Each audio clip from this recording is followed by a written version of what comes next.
I'm not cover and Famba Attention TV so ebusia Attention TV Facebook, YouTube, Twitter. So they know oh they did the kind of course on the entire frefre. What there the kind of bass on patch now so we didn't mount down as I dear remember why I say subscribe, ne follow, ne like it. I dare we hear papa and so say obeshare ama obisun sa akebi efisa Attention TV there enye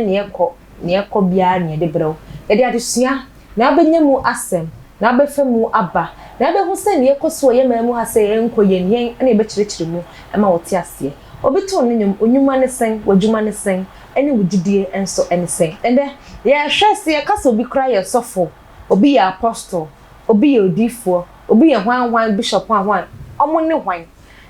eya ye tu omo anase omo no mo sore ya ye se nyankopa afrem mitimi buttons ri baba masaka tata yanti we say mitimi etia sore hwan ene asofofo anase hwan ene adifo ene won a ya wogina ye nim e wa sore dem e kanyame asem e de kire yo de e kanyame adwen ene de atro tie e wa Attention TV so ebisia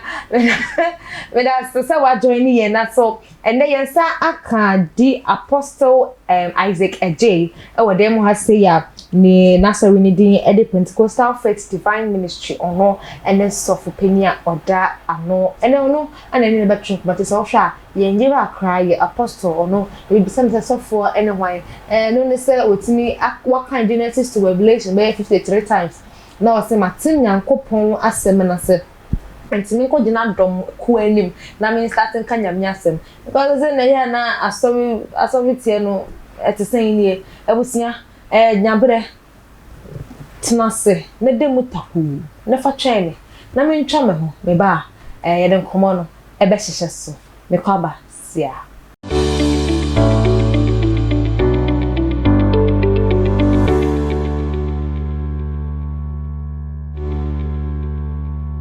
abusia me da se pa ye se wonya bre e de twema me twa me ho e de e ba ye and they are sofo ni edifo ni prophet ni wan yan taata bebe no omo asodie ana omo juma kra ene sen omo ye wan sina mdi kan obi to no nwom onyuma ne sen wugidie ni sen ene yanka ne se den bi wa kasa fasa so emame abusia me di ene akosia spako se wo foundation papa aye won ayaya de ade ato mo wa hye mpabo bi a cheda bi enya no na ye hwehwe wonye ska bebre anase wakwa amanye bi mama Nyankopon eyi wafrim na trese muhu se ade we de Nyankopon ye se me ya de ma wona wonye bi agyan kama bra wan wusia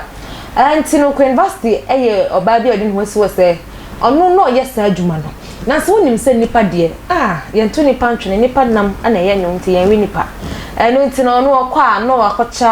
anti akosha na no ha no ehu se ko university abeche na de nti no so akwa kira nti ama tanti ame wa woni bi me yanko a ye bobra ayi na ne ni bi university ba ha wo so be cha de me magimi de na we anti akosu ya me ko na san into university ehu se ya na nyemo na otwe no na ho den enso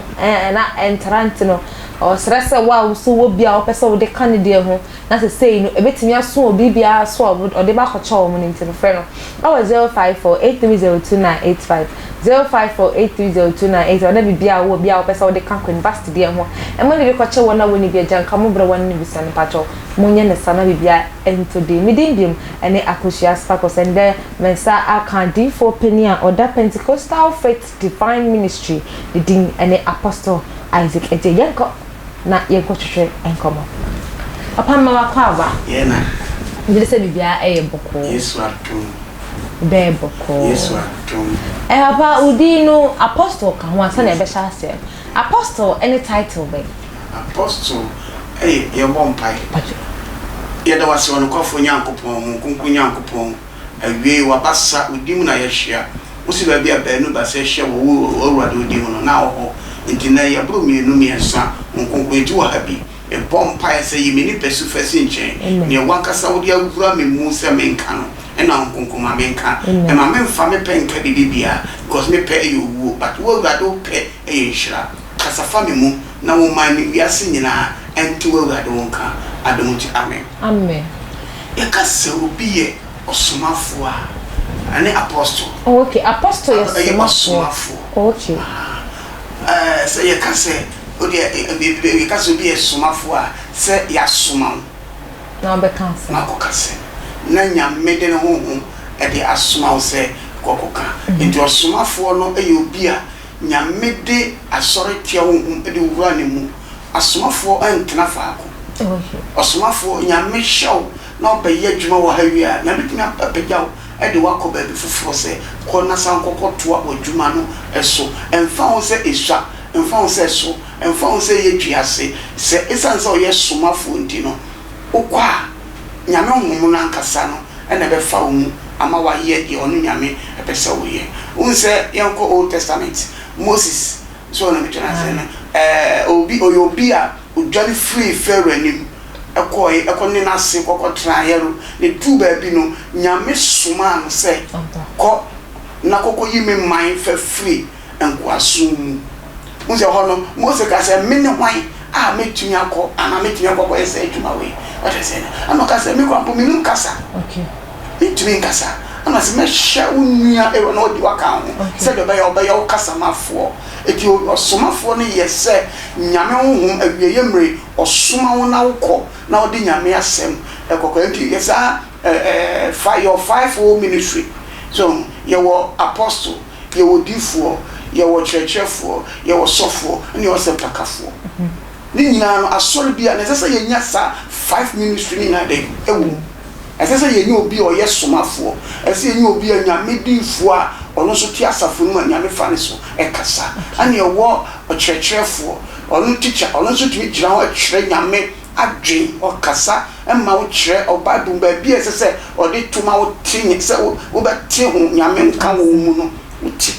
so na mchanza eno ti no 5-4 ministry no and I say osomafo no ye obi a nyame esoma wo emma wo kokoka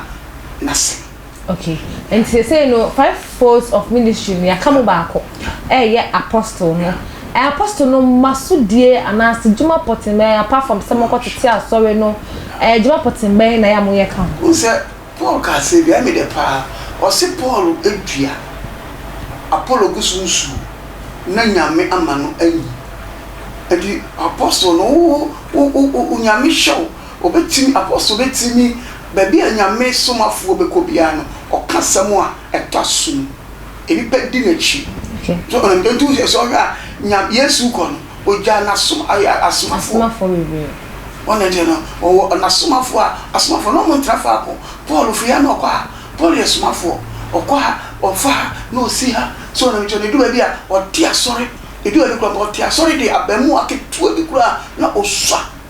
I friend Timothy edun ba betra e beto asafo na de ano won dem enti osomafo no obi a say nyame na sam esoma baby a bedu baby a Paul otu ka se baby a wo adwuma Paul ye esen so ye somafo nti no o ye adwuma me du baby otu se eden but you didn't Paul do say me Paul ma tebia nyina ma fam ya bomi edwuma tunsuo ye fo wo ye somafo a wo fa de ye because wo na wo kokko so na ko lay foundation obi o lay foundation bia no o family si but I say it ministry bia no I say ye nya osomafo ewum so I say ye nya prophets and was afon okay asomafo no bi mo omunya fake the Bible class say ye yamre ato difo ato churchfo ato asapakafo ekala so I say ebi ye de afu odnafu no beden odbe kasa ana so be yese de obenya de obedi but I am you fi say nyame ne hwe nipa ana de bia wo ye bia no se wo ye no nyame kwan so a emfa ho me de bia asema me kan say na so me kan ka say ka say adwumadi a me die ya me di a me di nyame di na ye ma nye ni ya me so me watemu e di etwa say me ye de wo soma me na dwuma e bibeba aye me ni pa ye wo afia ho o me mtana wa ye say friend say edu ba bia nyame esoma Elijah o me mtana say na Elijah ko ya na okokasem ama ekoma bawiase edu ba bia okasem wi nyame pega no wa shadi mi so say na ewure ni pa ye wo afia ho shadi bi so say okasem na ekomo ba so nto no nyame ka che say papa so kokotena aha na mimi nyame mehwew and how na person dey say so ehwe say nyame e be hwew ma de se obenya bibi nti ana wo de be ye de wo be ba hwe se no matter how say nyame na afrewa nyame be hwe edu ba bi nyame na wiase nyire edi kom no na nyame soma kwa de bi e de aduane koma Elijah wo ensuo na wi ye no o sa pagya ni ko baby mo kunafo se me mo kunafo ade ahwe se enti no se wo pese wo ye no kwafo somafo a obrede obefam but nya otwen na ye de otiasefo nyakopon ahwe na Apostle Ghana I am doing this cotton incident be call an incident na me te ho say me ho kire ntimi ya nya so ba me na du nya me na hwe nipa ekwan bi ho a etene awo ni penisu but na wie ewu akwan fa kwa papa ne so ba se nya me tese o ko me ne me akom ye manza akom nkunipa akom pa ye o se me ma bibi nia me ma de anchu so onu nya me se o ma bibi nia o ma de anchu enti no matter how no enko se ade be sanu de nya me a ohwe wo a ono se obehwe wo no ohwe enko se hwe ade bia ni wo a wo de atoro edua se obedi ntia ebewie peye enu ntina so bebre no egwezi ana sai ebu akra wo peridi nkra wo ntini di biem aye o system no because esese o nyame obi wo a nyame de cheno ba achede na nyame de cheno o ma achede na bo ne so emma no afofo no enu o ye ma no trako du ba bia afena ono ankasa de ne pe ana de adwuma ba se o jama otiasefo nyakopon a de ono frɛ wo no ofro because I was off-road, they were from Obesho. Not just how patches I got no more saying Apostle for blow high and fro. I am no correct. Need to be more deep, but none of my TV. Unimbi. Oh man, don't say you know one and no matter me a very hardly. Okay. A very hardly say, Oba who send me dinner or to be so young. No. I'm of invitation there. But I bear hardly say, Open who said, I was a day, me yet to this a dinner me. A best shaman. It may make Ocasa be a me pesse, baby be mammy, and I said, the Kenya Miasam, and I said, Yamin for a munya be beer. Me bompire, the mammy tower bompire, me bompire, me bompire, me bompire, what I say, and near as a cemetery, as a more counting in an, what to say, me not catching. Eh na mantie so awadi no kwa oyo hunkunkunya ko so nse ase me no homo nyepe wo se me wo kwa ba bi na wo se me nkobo obi afro se ba no altar so se be preach na trese ehun aso de so me so ma bompa na menya ntene na wo nyame aye o se wo be bompa ye fa bo asafo no ase se nyame kasafa wo nyame tumi ema ase se de mi ase ye tumi ti nyame ne say oh yeah prayer tower was all to say I say what to me tinyame ne ye no correct tower prayer towers for no we say no we yom say ana nyankopon ne yom nyame ne yom prayer towers e kwan mesh ye bomba we say emra on just bi ade bia obi bia e so ma nyame ho e ye bomba ya e go dey choose so we betimi abetra asafunu so many years opesa for yet only but nyame ka say me fa wa na fa eh oh yeah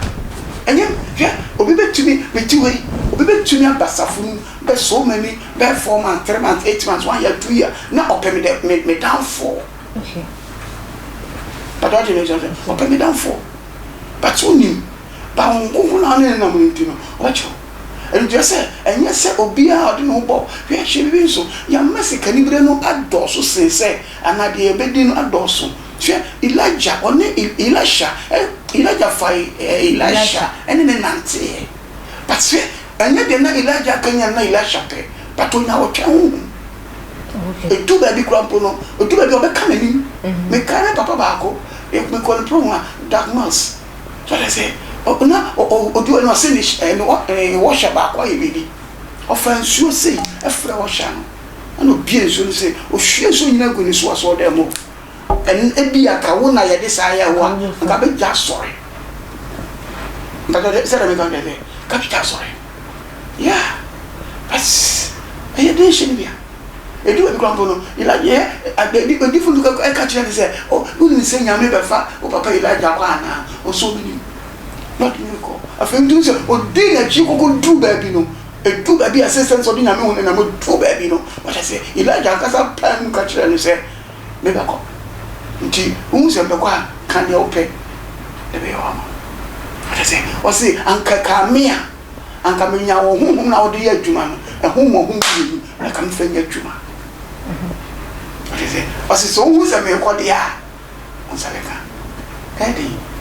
o di eja ko si say at long as hu se oko ana ni musuo no o fa it is Elijah ye se trene e makoma ko tan ya Elisha ye 20 nyame ma no e bon but we say Gehazi ba be di Elisha ji no e say on the purpose no e sika purpose no sika e ho brabo no o ye bibia sika money